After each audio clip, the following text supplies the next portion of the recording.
ká kọ́kọ́ play olóyè àbí ká kọ́kọ́ play àwọn agbésùmọ̀mí èwo ni ká kọ́kọ́ play agbésùmọ̀mí wọ́n wá rún wa mọ́ lọ́ṣà ń dó wa ń dòkúdò mọ́ lé ni èwo ni ká kọ́kọ́ play ẹ dákun ẹ dábọ̀ ẹ fi yé dénú ẹ má wò wá mi ẹ má wò pé mi ò nice ẹ jọ ó ṣà kí ló dé náà kí ló dé kí ló ṣẹlẹ̀ kí ló dé àyà ọkọ play wọn jiyàn gbé ọlọ́pàá sáànù wá gba tó jiyàn gbé kalẹ̀ ẹni kan máa kọ́kọ́ play Sunday Igboho wàhálà yín pọ̀ ẹ ti like Sunday Igboho jù olóyè wa cut soap fún mi ìfẹ́ pàlàpàlà ẹ cut soap fún mi TikTok àti ìrántí TikTok àdìsá wa kó agọ́ṣẹ́ fún mi orú kí nìyẹn ó pàlàpàwò láwo nìyẹn no mi understand máa tó ń pè ní Sunday Igboho yẹn ní Ọlọ́run mi understand yín now what on earth ẹ̀yin nìkan ẹ dẹ̀ máa wọ ẹ máa gbogbo nǹkan tó bá fẹ́ ṣe kí ni wọ́n máa dà Sunday Igboho fẹ́ Sunday Igboho kí ló jẹ́ Sunday Igboho fẹ́ ẹ bẹ̀ mí ẹ sọ pé Yorùbáwùyí first ẹ ká kọ́kọ́ play Yorùbáwùyí ṣe má aláìwọ̀n yẹn TikTok kí ló ṣe yín mi kúkú mọ kí ní ìṣe aláìwọ̀n tí má yẹ ṣe ẹ máa gbà bẹ́ẹ̀ ni ẹ lè pa mí lórí TikTok yẹn ẹ bá mi share video káwọn yẹn máa fi yẹn wọlé kí máa fi yẹn set TikTok Sunday Igboho lẹ kọ́kọ́ fẹ́ ó ṣá ní o aláì orí ti sú mi lórí péjì ọ̀rọ̀ yìí don sú mi lórí péjì òkè bá pọ̀ ṣàlẹ̀ kọ́kọ́ fẹ́ kí n play òṣà YouTube àti Facebook tó dúró ìbálẹ̀ tó fẹ́ ṣe báyìí I don't know tí mo lè flip bẹ́ẹ̀ kì í dẹ̀gbẹ́ wálẹ̀ kí n flip camera tí máa rí flip ni o I don't know if I can flip it so mi ṣe rí o lórí Facebook tó stand yìí okay I think I got it wọ́n bóyá ẹ máa rí o TikTok mo bọ̀ wá báyìí o àti ẹni kẹ́tọ́ subscribe sí i.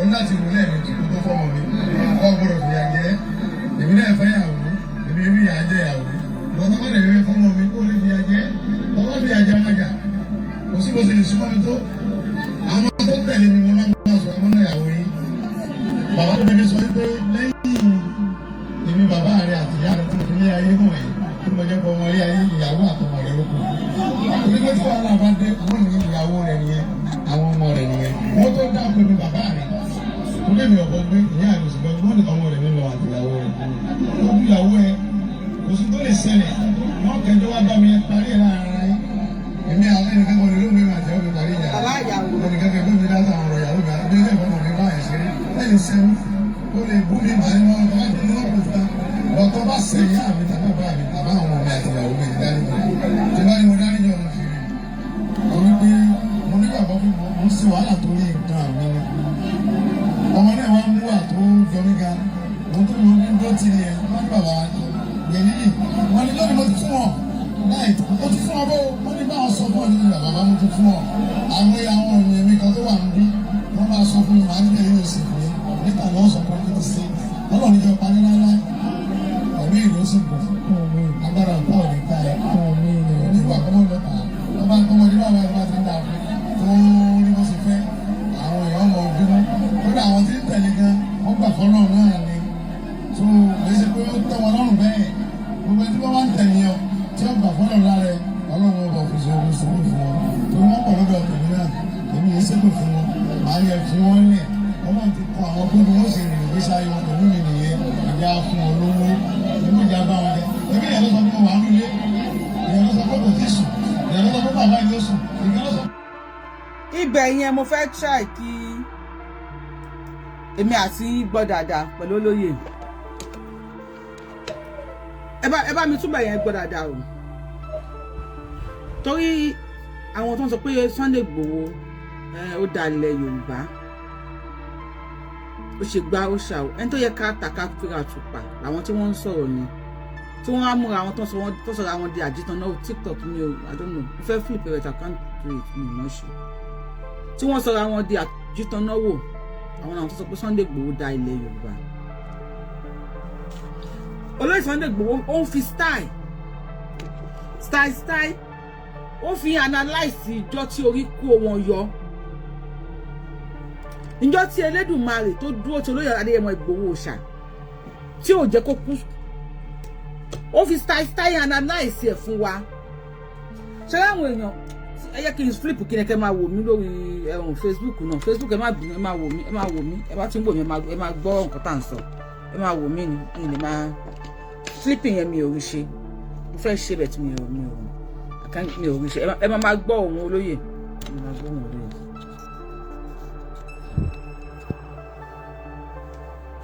Olóyè ti style analyse fún wa bí kú ṣe yọ wọ́n jọ yẹn ẹ kí n túbọ̀ yẹn play kí wọ́n á sọ̀rọ̀ lórí.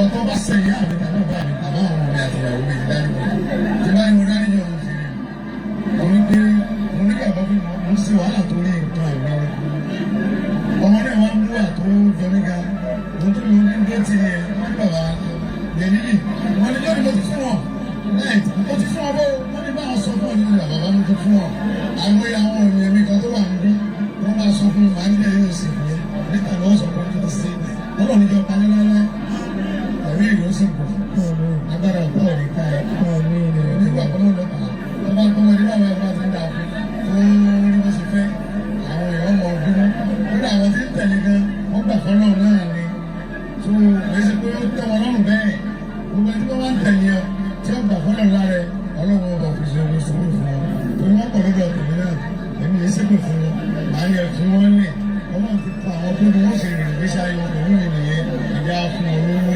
èmi ìjà bá wọn jẹ èmi ìyá ló sọ fún wa nílé ìyá ló sọ pé kò tí sùn ìyá ló sọ pé bàbá yìí ló sùn ìyá ló sọ pé wọ́n dológo ọmọ tí ń tẹ̀lé mi ní.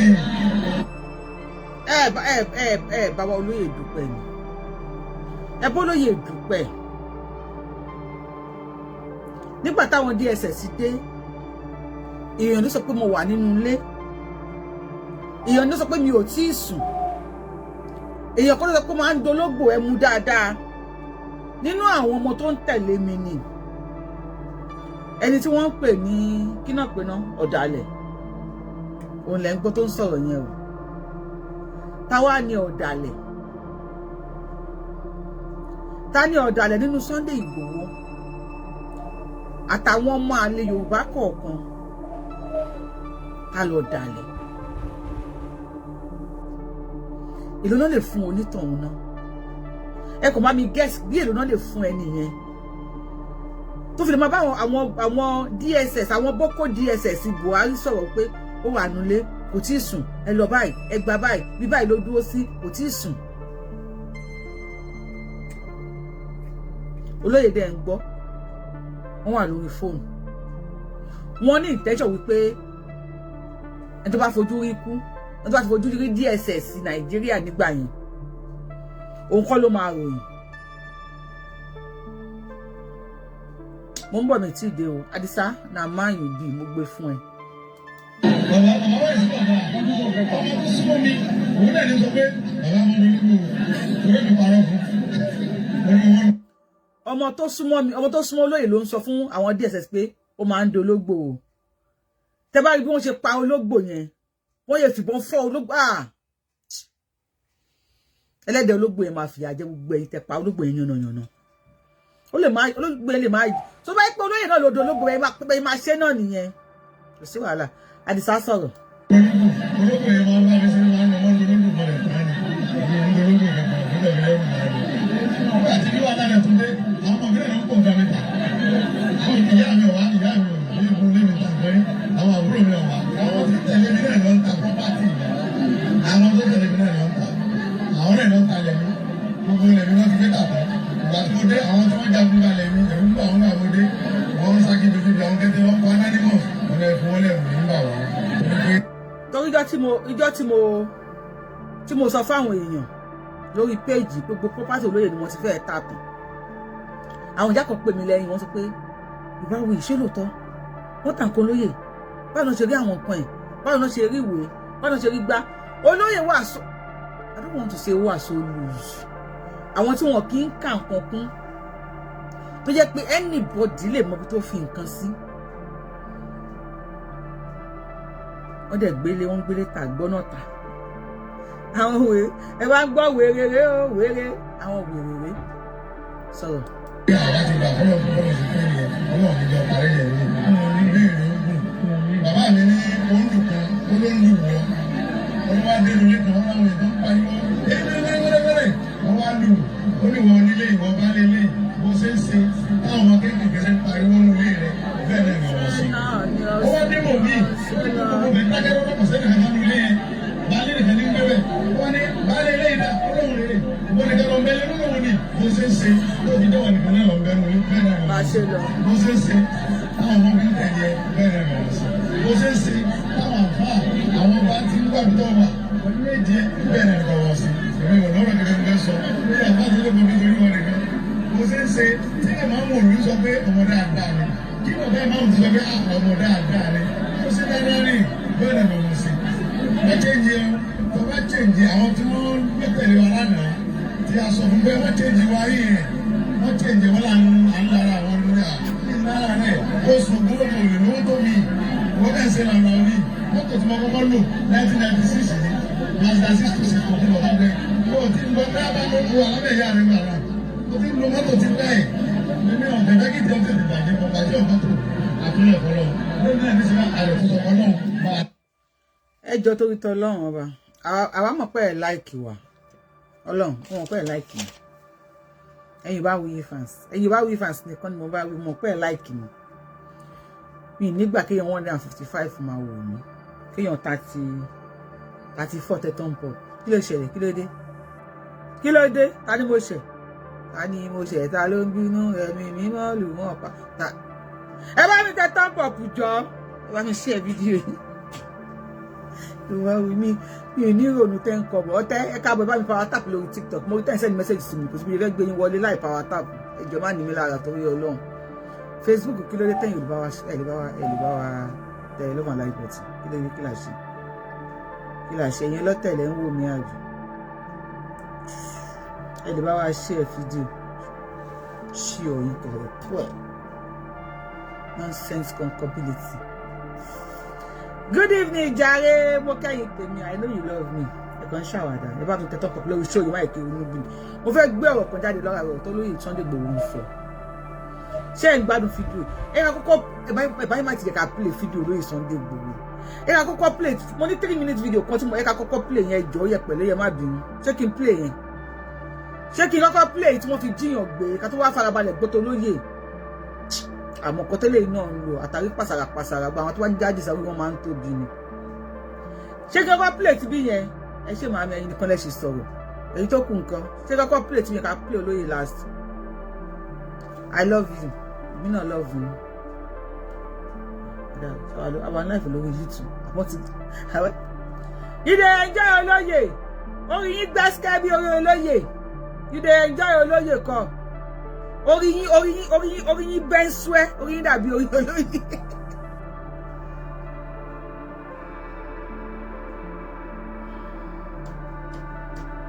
So olóyè ní gbogbo yín láìkì sí wàhálà tó ń lo yẹn tó bá fún mi wọ́pun tó yẹ tóbi bí orí àwọn tó máa ń pè ládìsá yìí ẹ máa ń burú bí àpárá ni. If you don't give me what ọṣẹ olóyè if you no cut soap for me èmi àti àjọmọ̀ nǹkan lẹ̀ ẹ ká máa gbọ́ níṣó. Wọ́n ti gbọ́dọ̀ ọba àjẹmọ́ dágbàdàgbà àmì gbàdúrà ọlọ́run fún olùdókòó ọlọ́run máa dágbàdàgbà fún wọn mọ̀ bọ́ ọdún mẹ́jọ ọdún mẹ́jọ ọlọ́run mo ṣe ń gbàdúrà àjẹlí ní ìfẹ́ lọ yìí lọ́mọ lọ bẹ́ẹ̀. Bùrọ̀dà mi rẹ̀ wà ń bí bàbá wa ní ìyẹn dáadáa ní dẹ́ndé ọ̀rẹ́ mi ní òyìn alábàárìkà ìlànà tí a bá rí dẹ́ndé olóhùn ọ̀rẹ́ ìyàwó gbogbo náà wọ̀nyí ẹni ibi ló sì sọ̀rọ̀ ẹ̀ lẹ́yìn láì dá torí pé dẹ́ndé dàsà ó dà sí mi. Get out, máa yìí fún ọmọ tó lọ.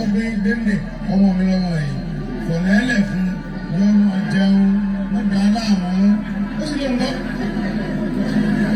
Ọmọ rẹ̀ ń jẹun lọ èyí ṣe dáadáa ẹni wọ́n á ní kó ṣe dáadáa wọ́n sọ fẹ́ ni yọ̀ọ́ parí ni nígbà tí dẹ́ndé tó jẹ́ ká gbogbo ń fàyàwọ́ ní òun fà wọ́ra tó wá ṣe dáadáa wọ́n wá ń bínú tó bá ń bínú òbí ọlọ́run ni ẹni tí bá bínú rẹ̀ sọ náà parí ni ọlọ́run ní padé ń dè rẹ̀ ìyẹn wá ń dé ní nígbà tí wọ́n fi mílẹ̀ ní wọn bẹ̀rẹ̀ déédéé lọ́ta tíkẹ́ẹ̀tì àti ìyàwó mi business class wọ́n dẹ̀ sàn án fún ọ̀gá wọn yóò ti fi mílẹ̀ onígbòlówó náà ní 16 million ó ní sẹ́ẹ̀dì àkànnà ńlá mi ó lóun lè sẹ́ẹ̀dì 16 million tó ní máa kó fẹ́ mú sẹ́ẹ̀dì sápò wá sẹ́ẹ̀dì 20 million. ṣé rí kíní mo fẹ́ sọ̀rọ̀ lórí ẹ̀ gbogbo ẹ̀yin tẹ́ ń sọ wípé olè Sunday Igboho Gani Oloride long time my brother ẹ dáwọ́ ó jẹ́ kíní kan ní ìlú òkè wọ́n máa ń kọrin kan máa ní èèyàn tó léèyàn lólówó Àbẹ̀ní èèyàn tó léèyàn lólówó ẹ tó bá léèyàn òun ló lówó àwọn èèyàn Sunday Igboho ó cash out ó gbowó èèyàn kan ló bi Sunday Igboho pé bolo ń lọ sí ti fi ẹ́ sílẹ̀ ó ní mò ń lọ sí Germany ó ní kó má wọ economy ó ní kó lọ wọ èló ní tíkẹ́ẹ̀tì business class wà tìyàwó ẹ̀ ó ní 16 million ó yá 20 million ní déndé ẹ̀ ní parẹ́ Pasuma kí mi tẹ̀ wọ́n ti bí Pasuma yẹ kí déndé yẹn ẹ ṣe gan adúpẹ́ lọ́wọ́ yín gan thank you so much he gave him 20 million send your account number ó dẹ̀ fún 20 million àwọn tó wà nínú platform tí wọ́n ń dá owó bóyá wọ́n dá èmi dá 50,000 èmi dá 20,000 adáwó fọlọ́yè àfọwọ́ ẹ̀pù ẹ̀ lóòótọ́ owó oògùn yìí ni but wrong hand ló bọ́ sí wrong hand any platform tó wá sọ pé dáwó fọlọ́yè wrong hand ni I'm saying it categorically wrong hand ló bọ́ sí gbogbo ọ̀rọ̀ kọ́lá àwọn máa sọ lórí platform àwọn ọ̀rọ̀ wà tá lè sọ ṣùgbọ́n máa fọgbọ́n àti làákàyè ṣe ni èèyàn ló wà nídìí òwò tó rò fi ń ké Ọlọ́run ogun gbọ́ àwa léèyàn o a lè má lówó lọ́wọ́ o ṣùgbọ́n a léèyàn déndé tó a lè tí yóò ní bàjẹ́ láéláé Àdìsá continue mi ọ̀dọ̀ bàbá mi gbọ́dọ̀ dájú wa là ń lọ ọba Tinubu. wọ́n á ra tíkẹ́ẹ̀tì mi àtìyàwó mi orúkọ sí nǹkan mọ́ òun sẹ́yìn díẹ̀ sápò ọ̀sẹ̀ ní Europe bí mo tún wá sí pé ilé tí bàbá mi pè mí pé Sunday ó dùn fún president. ibi tí mo bọ̀ wọn gan lélẹ̀ ibi tí mo ń bọ̀ tí mo fẹ́ kẹ́yìn òyìnbó kẹ́ bá mi lísìn sí a lè máa bú Tinubu ṣẹ́rí ṣó Yorùbá wuyì àní wọn yí ara wa yín fáǹsì Yorùbá wuyì Ọlọ́run ní jẹ́ àmọ́ yí ara wa àwọn èèyàn ń wo ṣó wa Ọlọ́run ó dẹ̀ ń kan àkànbí lára mo lódò sílẹ̀ ìjà àwọn dádì mi ó ń kan lára ibi mo fẹ́ kẹ́ bá mi lísìn sí dáadáa kẹ́ bá mi gbọ́ so that I will not want any distraction ẹ bá wa power tap lórí TikTok ẹ bá wa thumb up lórí YouTube ẹ dẹ̀ jọ ẹ dẹ̀ má ṣe bá ẹ yẹ káwọn èèyàn rè tí Tinubu bá ṣe nǹkan tí kò dáńsì ẹ máa bá wa ṣí ẹ tí ẹ kò bá bọ́ta sí tó ní Tinubu ẹ máa máa ṣí ẹ tó bá ṣe ohun tó dáa náà jẹ́ ká sọ̀rọ̀ nípa ẹ jẹ́ ká sọ̀rọ̀ tó bá ṣe ohun tó dáa jẹ́ ká sọ̀rọ̀ nípa ẹ Àkànbí mo lè lo sledgehammer àmọ́ wá ràn yín iṣẹ́ lẹ́nu ẹ̀yin tẹ́ ń wò wá tẹ́ bá jẹ́ ká kàn bí gbọ́ nípa ti Sunday Igboho àwọn Yorùbá pátá generally àtúnwò afẹ́ ràn yín níṣẹ́ lẹ́nu mo pẹ́ wà ń bí ẹ̀ ń wò mí ẹ̀ listen Àdìsá sọ̀rọ̀ Àdìsá wà ní ọ̀dọ̀ báwa ládọjà kábíyèsí o Olúbàdàn wọ́n wà ní ọ̀dọ̀ Àkànbí president ẹ má bínú o mo fẹ́ sọ kinní kan ìgbà tí Alhaji Wasiu Ayinde tí wọ́n pe Tinubu ní Àkànbí lórí fóònù tó pe Tinubu ní Àkànbí lórí fóònù mo wá táwọn èèyàn wá ń gbé káàkiri gbà yẹn pé you're going to YouTube, go to YouTube so you can see it, evangelist. Oh yeah, on your whether lórí TikTok, oh yeah, YouTube, Facebook, YouTube, kíákíá lórí Yorùbá Wuyi YouTube. Kẹ́lẹ̀ máa rí Sunday Igboho wò. Bàbá ti shop up. Orí ẹ̀ gbogbo èèyàn ọ̀run olóyè báyìí ó ti kọ́ lè dùn. Ọlọ́run àtẹ̀mí àtẹ̀yìn, Ọlọ́run ò ní fi nira bá wa jà. A ní bọ́ sínú ìgbèkùn. Láàárín how many days tí ọ̀dọ́ fọlọ́yìn Sunday Igboho lẹ̀. Ẹ lọ sí orí ẹ̀ báyìí.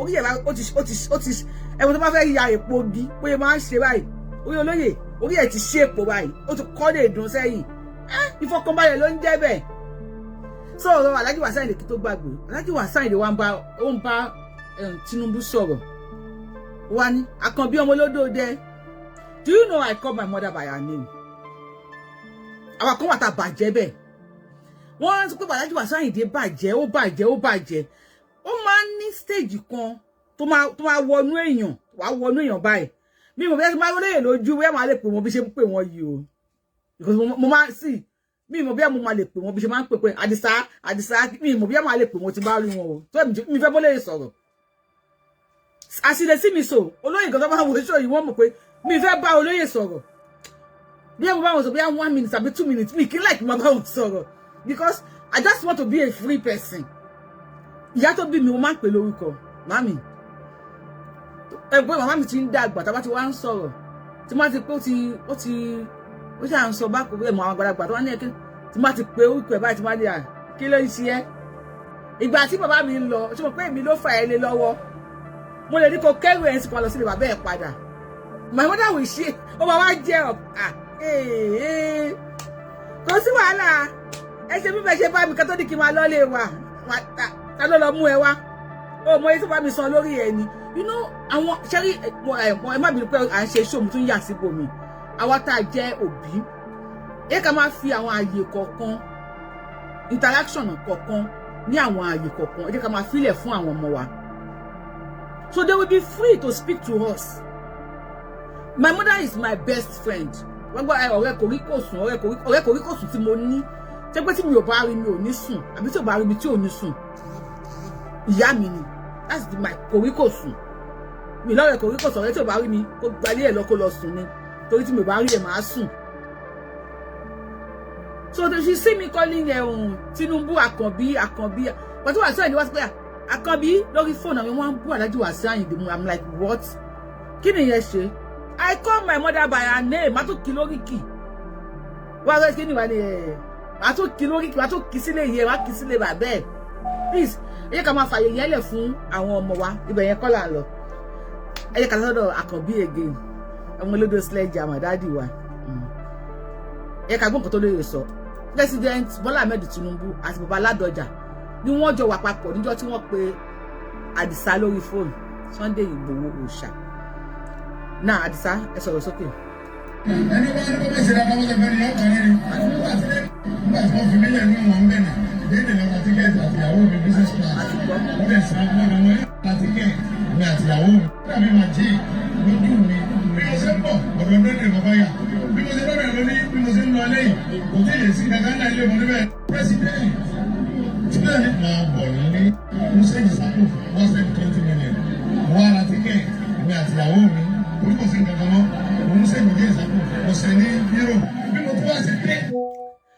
somebody say I have 2 daughters. One of them is like that to me. See, irú yẹn, irú ọmọ yín tó rí bẹ́ẹ̀ yẹn, tó rí bí Yorùbá wí ṣe rí yẹn, ẹ máa enjoy yẹn. If you have a child that is doing that, ẹ má wò pé wà disrespectful. Ẹ máa enjoy ọmọ yẹn. Irú ọkọ mi sì mi mọ bó ṣe pé ọkọ ní kíní kan. Olórí ńláńlá ẹ̀yin Àdìsá orí yín máa ń tóbi ni ó yẹ kí lẹ́kọ̀ọ́ lóye because Àdìsá máa méjì jọ ń jọ orí ó dẹ̀ jọ tóbi náà ni but ẹ̀yin ó dẹ̀ ẹ má yẹ kí n sọ̀rọ̀ I don't want to expose anything because I don't want to go there. Let's go olóyè àti ọkọ mi so if you call me ìyàwó olóyè call me ìyàwó Àdìsá so you are not mistaken because I don't want to go there. I have 2 daughters. Okay, olóyè ẹ sọ̀rọ̀ sókè. Versus saying day. When I said that kind of money, all they said is 16 million. To me, I'm saying it's 20 million. One at the end, we at the home. We go sing the demo. We say we get that. We say ni euro. We go to us today. Not even about me pay Sunday. Hold on for president. Today, my boy. Yeah. What I mean? Eti gbọ́rọ̀ yẹn. Please, are you guys check one control tí Tinubu sọ? Me recommend in YouTube. Let me play it again.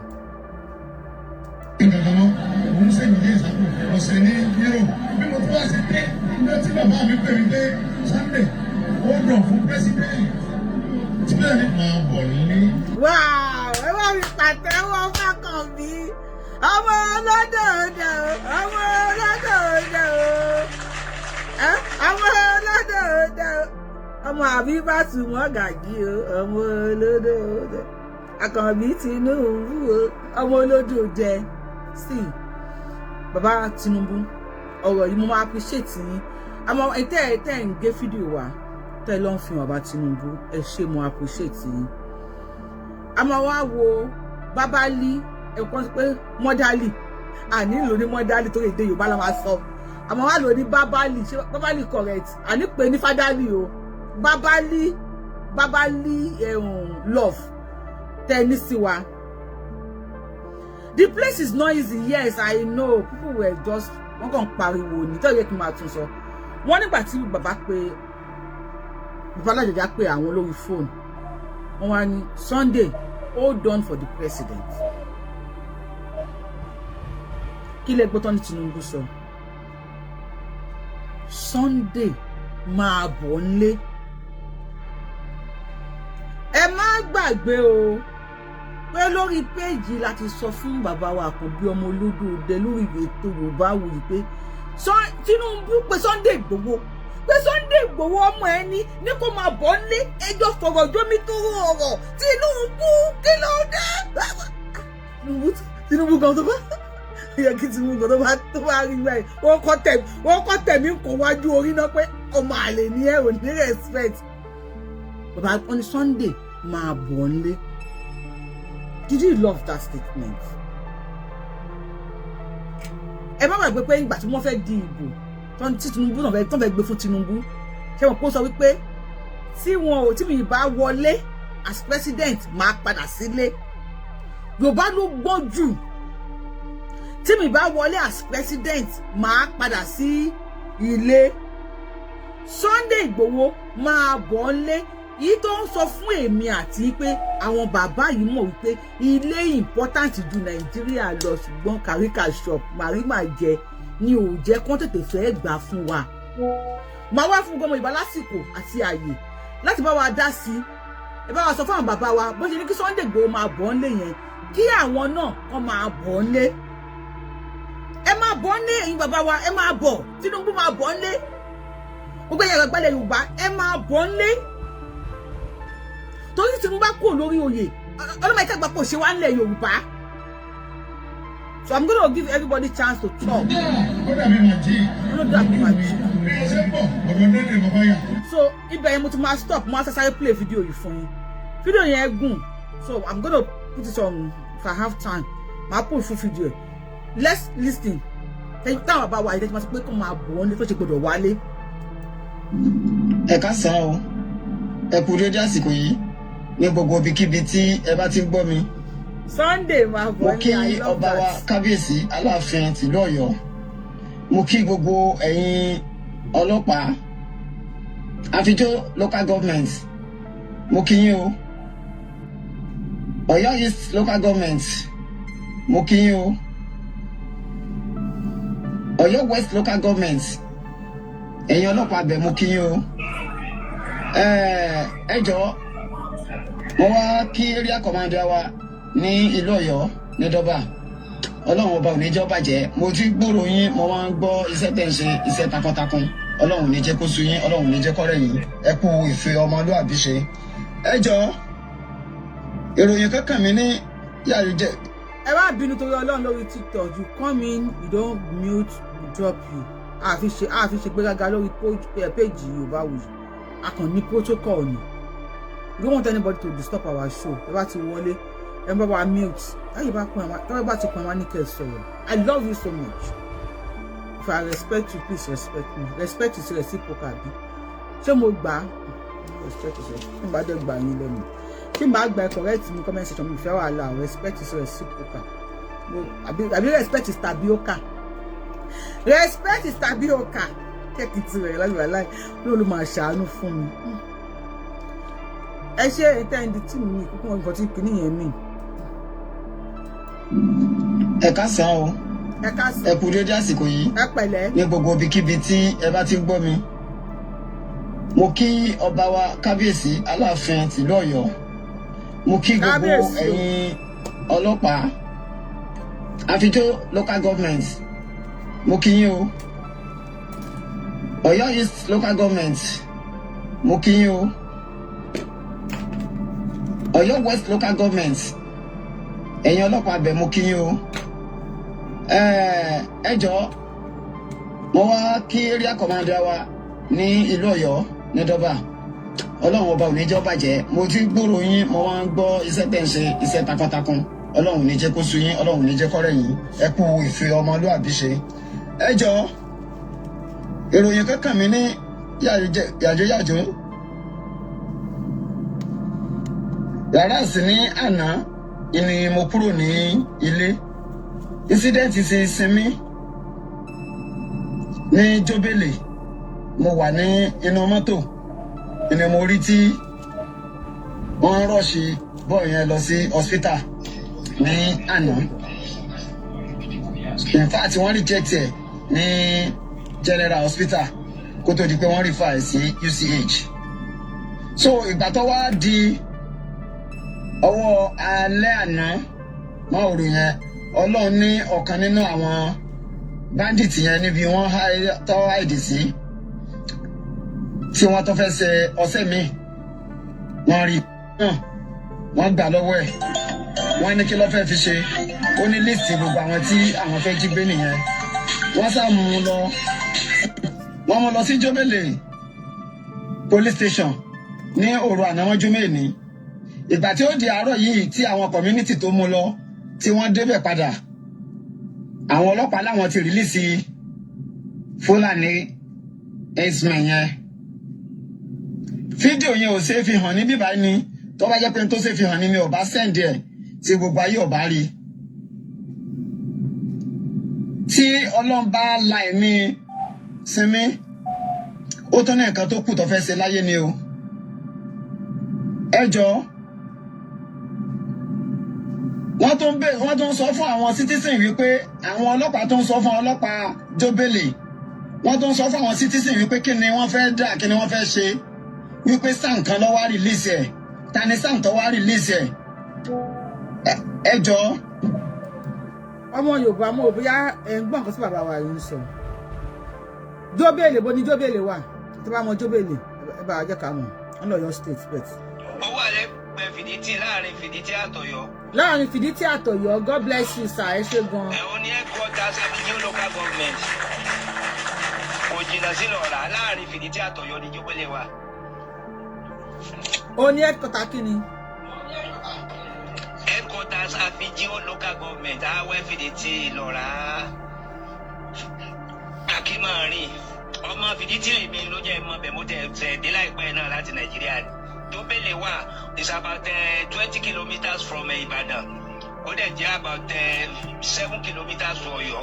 And did you heard about àwọn Fúlàní tí wọ́n mú?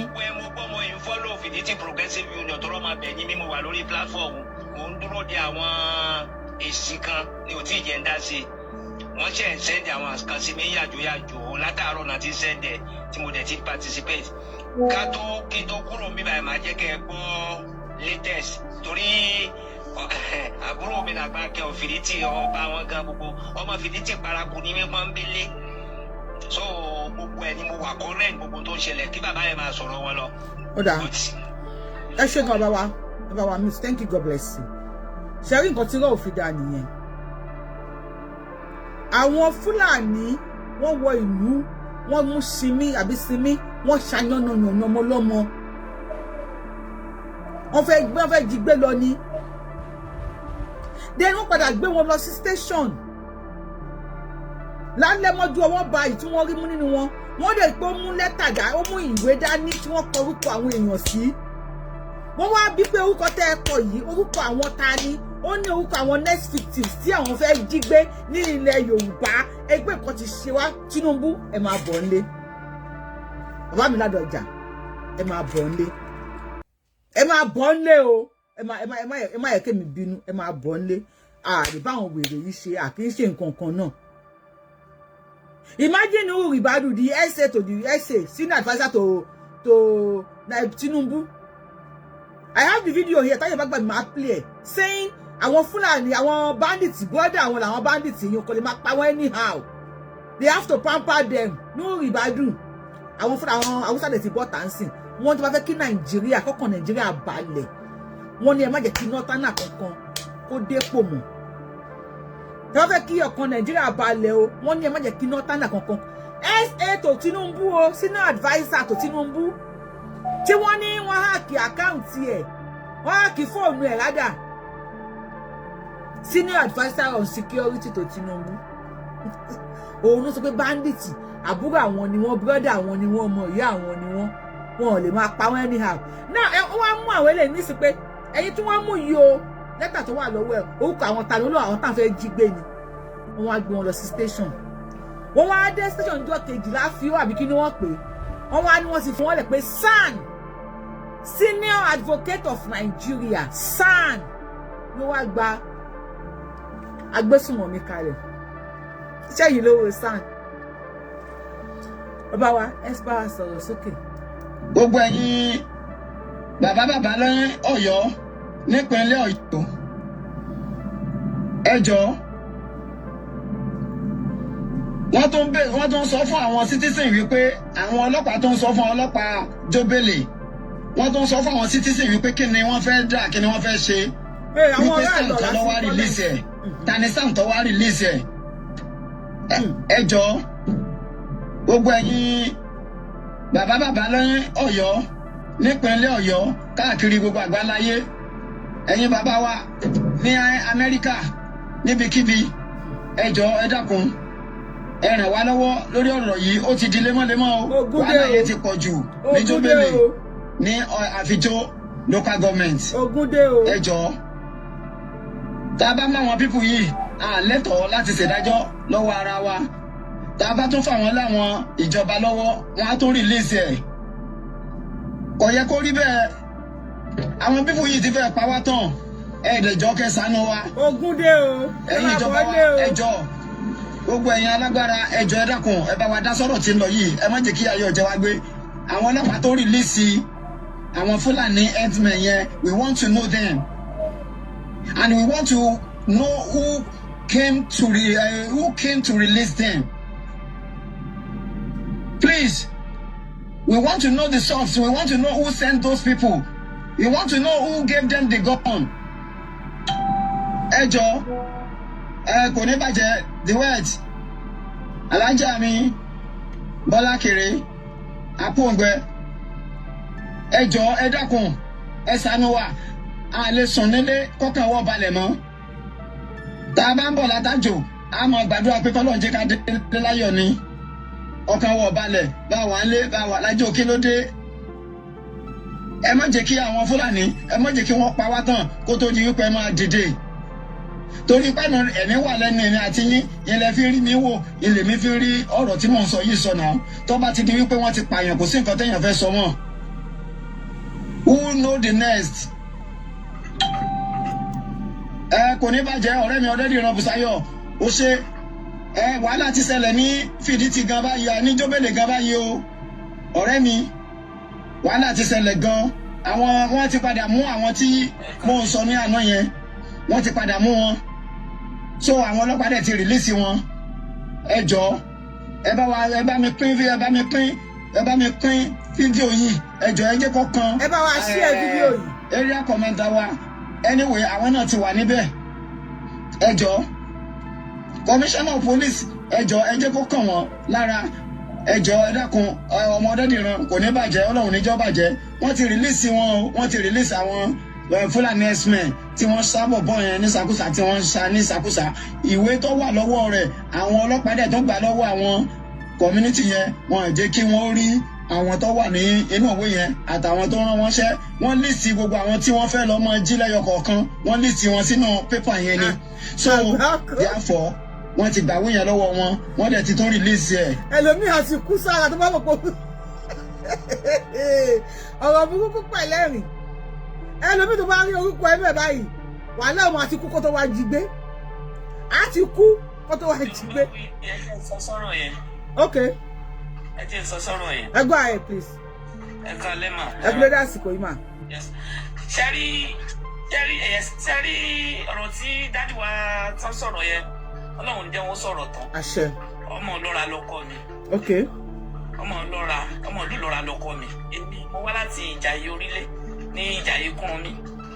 ṣẹ́rí nǹkan tó ṣẹlẹ̀ yẹn Ọlọ́run jẹ́ kó tẹ̀síwájú because ní kí dádì yẹn máa gbọ́ dáadáa ní Ọ̀yọ́ gangan Ọ̀yọ́ tán most of people tó ń ṣiṣẹ́ lọ́yọ̀ tó ń tajà lọ́yọ̀ àwọn Fúlàní yìí ti gba gbogbo bẹ̀ kò ń ṣe 10 years kò ṣe 20 years wọ́n ti ń fẹ́ ọmọ ní Ìlọra wọ́n ti ń fẹ́ Láwẹ́ wọ́n ti ń fẹ́ Fìnítì wọ́n ti ń fẹ́ Jóbélé.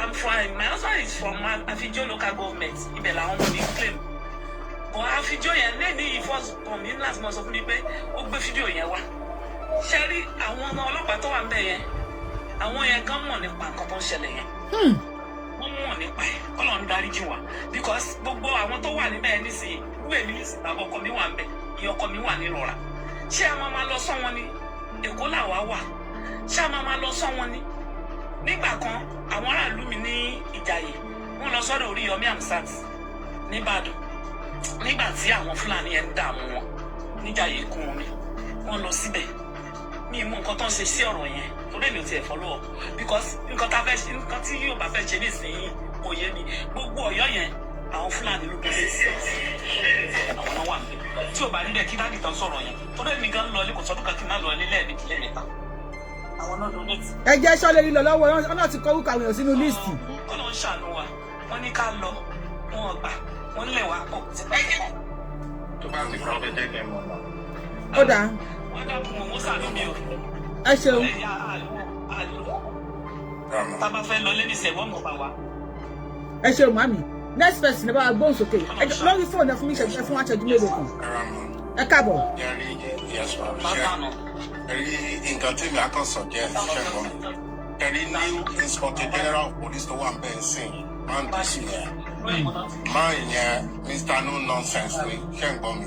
bẹ́ẹ̀ni. ẹ jẹ́ ká táàgẹ̀ kó dórí tébù ẹ̀. ó yá hashtag IGP bàbá wa Túnjí Dìísù lórúkọ wọn. DPO tó wà lórí station tó ń ti ṣe mánàmáná yẹn ẹ jẹ́ bíṣọ̀ pa táàgẹ̀ níbo ìjọba. ó yá tagging bàbá wa Jídé Dìísù I have it ẹ tó ń pè lórí fóònù yẹn kó ní sùúrù máa pè yín padà jà àrẹ́sẹ́ bá ti pè lẹ́ẹ̀kan máa ní sùúrù máa pè yín padà.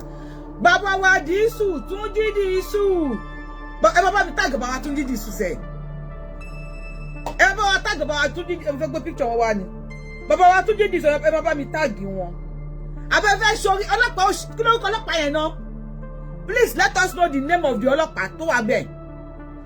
bàbá ọlọ́pàá agbọ́ni àti ìgbà lórí ètò Yorùbáwùyí agbọ́ni àti ìgbà wípé lóòótọ́ wọ́n mú kidnapper pẹ̀lú evidence ẹ̀dẹ̀ fi sílẹ̀ ẹ bá mi tag Inspector General of Police bàbá wa Túnjí Dìísù I love you so much bàbá and I know pé fídíò yìí máa dọ́dọ̀ yìí ẹ bá wa gbóhùn sókè pólíìsì ẹ kàlẹ́ bá wa gbóhùn sókè má yẹ kí n kanra mọ́ yín.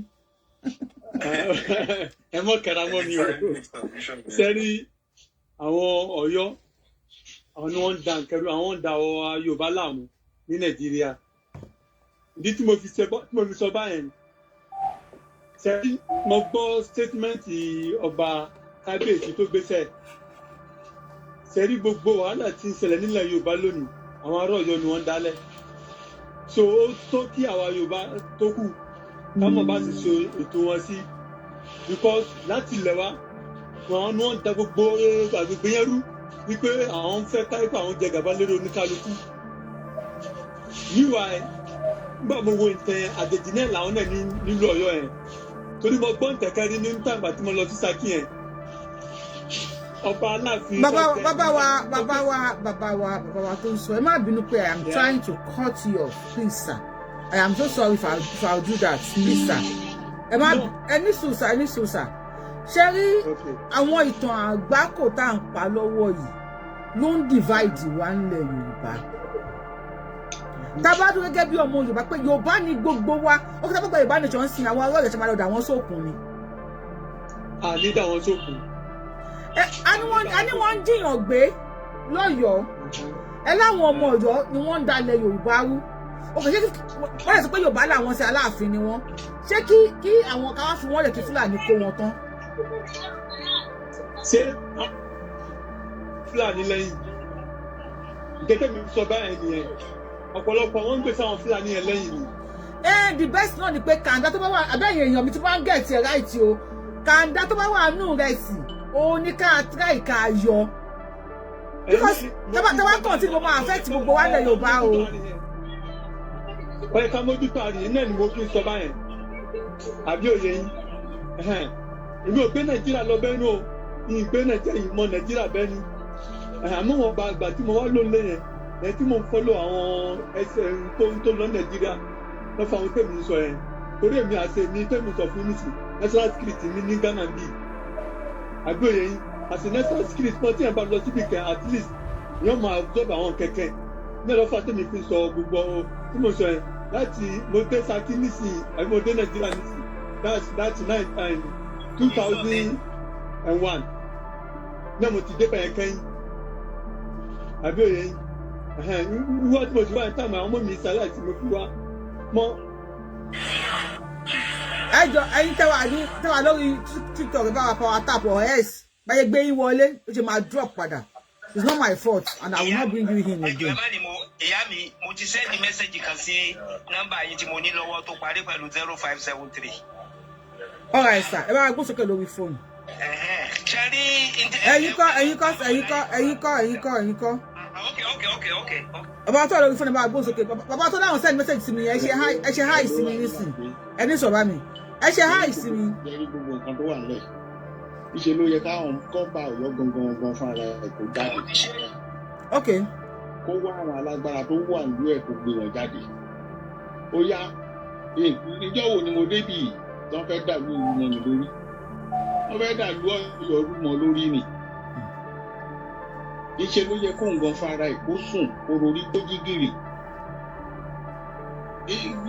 nígbà tó bá gbélé ilé ni tán pa ṣé ó yẹ kí ọ̀gá ọlọ́pàá kan wà kó lágbára ju ọba ìlú yẹn láti rí pé kán mú ènìyàn kán dẹ̀ rìlíìsì ẹ̀. kò yẹ kó rí bẹ́ẹ̀ o ká tẹ̀ sọ pé lóòótọ́ wọ́n ti yẹ̀yẹ́ ọba ò ní agbára mọ́ bọ́tí kò kí ṣe pé kó má tiẹ̀ ní àṣẹ lẹ́nu wípé nǹkan báyìí kó má dẹ̀ wá jẹ́ pé ìtàn ṣe tẹ́lẹ̀ nǹkan tó fẹ́ jẹ́ kí n lọ sílẹ̀ ni wípé ẹ ti sọ̀rọ̀ wípé ọ̀rọ̀ ìtàn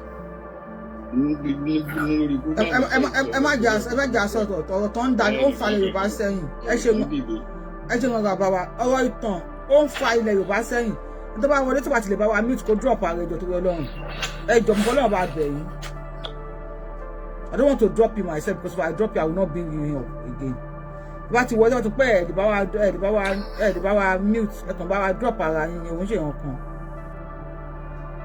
ẹ wọlé ẹ̀ẹ́dì mute yẹn drop ara yín I no get time for that sis I'm sorry ma.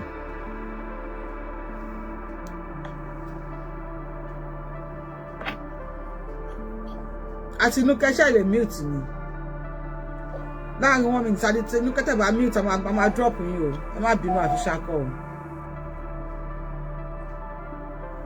bá a gbóhùn sókè.